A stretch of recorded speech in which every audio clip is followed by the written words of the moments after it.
everyone, from me and my maskne. I initially wasn't going to be making a video this week, but I decided to throw together a October reading wrap up. It's November, right? Yeah, so an October reading wrap up. The reason I wasn't going to do it is because, what's going on here? The majority of the books that I read in October, I actually incorporated them into other videos. So I made a video about witches, I made a video about love triangles, something else. So most of the books that I read in this month have already been talked about. So if you want to have some more reading recommendations and you haven't checked my previous videos, do that. But I have 5. I have some books that I would like to talk about, and some of them I know you guys want my opinions on, so we're just gonna dive in. And as usual, I try very hard not to put any spoilers. I try to just give you enough to entice you to read it, and then my opinions typically do not contain spoilers, so you're safe. So I'm gonna save my favorite for last, but I'm gonna talk about the book that a lot of you guys were really excited to see me reading first, and that is Cemetery of Forgotten Books, the first book in the series, Shadow of the Wind. And this one, I have been waiting. It has been on hold at the library for so long, but I finally got my hands on it, and it didn't disappoint. So this story is about a boy named Daniel, and his father owns a bookstore in Barcelona. And when he is 12, I believe, his father finally lets him in on this family secret, which is this cemetery of forgotten books. So there are these book sellers, book collectors, etc., who are in charge of taking care of a lot of these books, making sure that these books don't die out.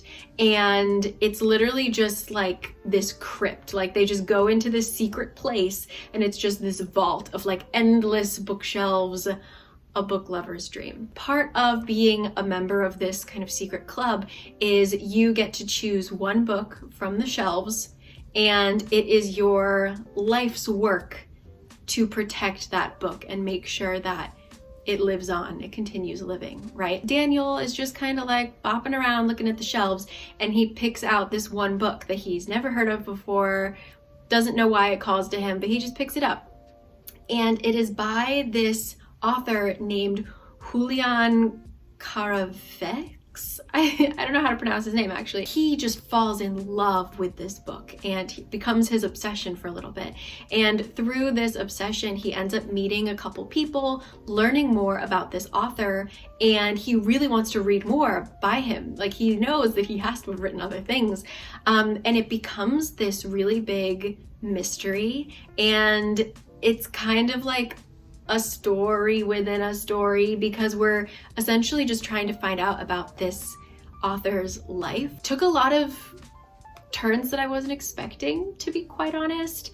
And it kind of takes a while for the story to really get started, but it wasn't boring. I think the beginning, it was really like scene setting, and the writing is absolutely beautiful. I think if you love books, this is a book that you should read. I think I will be continuing with the series, but yeah, it's just lovely to read. I was excited by it. I loved the imagery, but I feel like maybe my like teenaged self would have loved that imagery. So I kind of wish that I read it earlier, but it is, I mean, I did really enjoy it. I'm really thankful that I finally got to read it.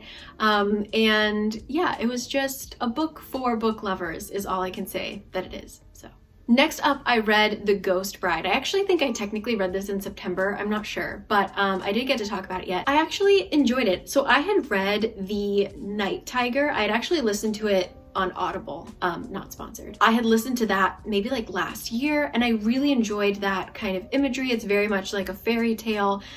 So I decided to read The Ghost Bride, and it also didn't disappoint. Like, it wasn't my favorite, didn't like knock my socks off, but if you're looking for just kind of like a dark-ish fairy tale sort of story, this really hits the mark. So it is about a girl named Leland. Her mother has passed away, her father, they're really suffering financially, and all of a sudden this marriage proposal just shows up this really rich family has asked Leland to marry their son, which is awesome, great, right? Except the son is dead.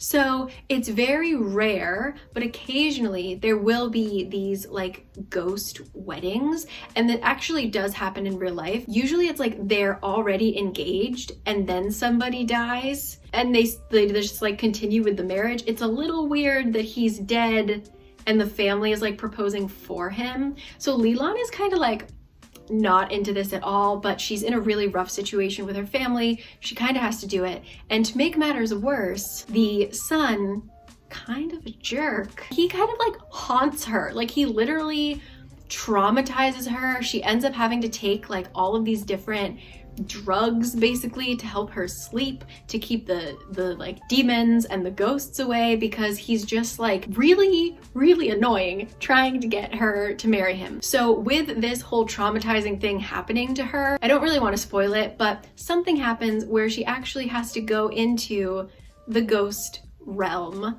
She's kind of like teetering on the edge of, is she dead or is she alive? She has to get to the bottom of this. She needs to make this guy chill the hell out so that she can come back. I have to sneeze. So that she can come back and get married to.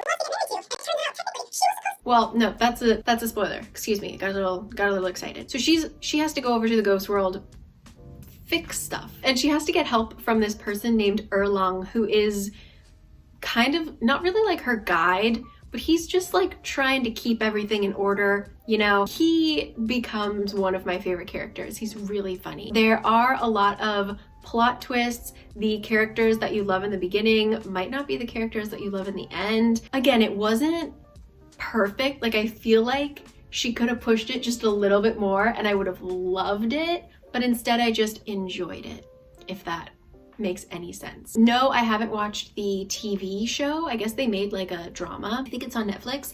I haven't watched it and I don't know if I want to. I'm not really sure. So no, I haven't seen it, but it's a great read. So definitely if you are interested in kind of like a darker fairy tale, The Ghost Bride. Next up is a quick one, which I didn't like, it left kind of no impression with me. It is The House of Salt and Sorrows, and it is about this family that lives in this beautiful manor, and they are cursed, basically, where I think there's like 7 daughters. They've got a big family, basically, and all of them die. Like one by one. It starts out very dark. Actually, the whole story is quite dark. All of the sisters, just one by one, just die. And they think that they're cursed. They don't know for a fact, but I mean, it certainly seems like they're cursed. Everybody believes that they are. So our main girl, Anna Lee, has to figure out what the heck is going on. Her father is about to get remarried, and the new wife seems really nice, but she's trying to like rock the boat a little bit. She doesn't understand why they constantly have to be in mourning. She seems to mean well, but she's really like shaking things up. Their world is very much like devoted to the sea. There's kind of all this mythology. There are different gods, and so they're more focused on like the god of the sea. And I thought that was really cool, like how they do their burials and stuff like that. Overall, just really pretty. The world was really pretty. The story just didn't super capture me. The love interest, I like him a lot. I at first was kind of like, who is this dude? But once you get to know him, he actually kind of saved the story for me. I didn't really love any of the other characters, but it's kind of worth it for the love interest. There are so many little plot twists, and some of them I'm still like, I'm not sure if I understand what exactly happened. So it's kind of like if you don't have anything else to read and you want to continue with a fantasy story, The House of Salt and Sorrows will do it for you. But like I said, it's a little confusing. The only person I liked was, I think, the youngest daughter and the love interest. Other than that, again, I'm still a little bit confused, but pretty imagery. There you go. The House of Salt and Sorrows. And last but not least, the book that I'm really excited to talk about is The House in the Cerulean Sea. So I have heard so much about this book. It came out very recently. You've probably seen the cover before.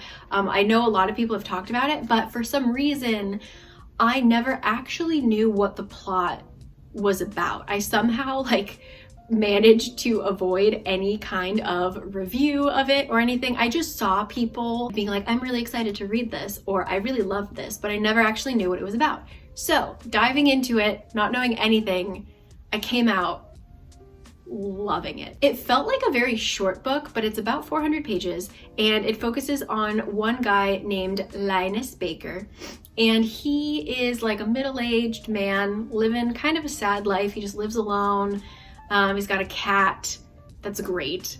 I got a really annoying neighbor, and he works for this department of magical children. And so there isn't a whole lot of explanation. You're just kind of thrown into this world, but from what we can gather, there are like non-magical people who kind of control everything. And then there are people who are considered magical creatures, and they are really discriminated against. They aren't allowed to be in any kind of like positions of power. You don't actually hear a whole lot about adult magical people. You only hear about the children. So I don't know what they can do when they grow up. But most of the magical children are held in these like orphanages, and Linus's job is to visit all of these different orphanages. Why does that word sound so bad?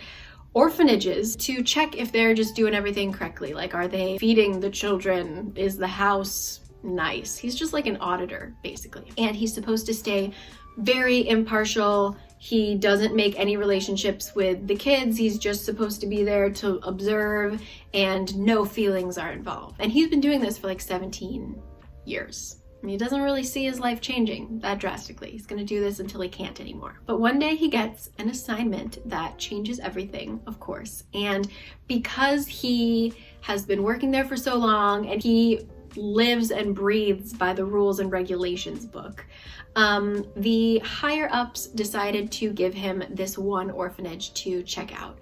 And he has to stay there for a month. And these are like top secret magical beings. Like, you cannot talk about who lives in this house because they are so dangerous. They are so scary. You don't know what you're gonna get yourself into. Be careful, you know, blah, blah, blah. And that's pretty much what it is. Like, the whole book is just him meeting these children and spending this month on an island where the orphanage is. And I don't want to tell you any more about it because there isn't really that much more, but the characters, every single character is just so great. Lucy, I love Lucy. I love Linus. I love Chauncey, is that his name? It was so heartwarming. If you love Studio Ghibli, I know a lot of you guys recommended it in my Studio Ghibli book video that I made. I can see why. It totally has those feelings. It was literally, I was laughing out loud. I underlined so many lines. The dialogue is so good. It's so witty. It's so funny. And I don't know, it's refreshing. Like, it was nice to have the main character be this like kind of old, self-conscious, unhappy man. It was just so very sweet. And like I said, it felt very short, but you just absolutely fall in love with the characters, and I definitely cried. So if you just don't know what you want to read right now, and you just want a pick-me-up, a feel-good kind of thing, I just can't, it brought me so much joy. I'm really, really glad that I read it. Yeah, I can't say anything more about it, but The House in the Cerulean Sea. And that is kind of it for what I read in October. Like I said, I read a lot for the Fortnite Frights readathon, so I had like witches and all that stuff going on.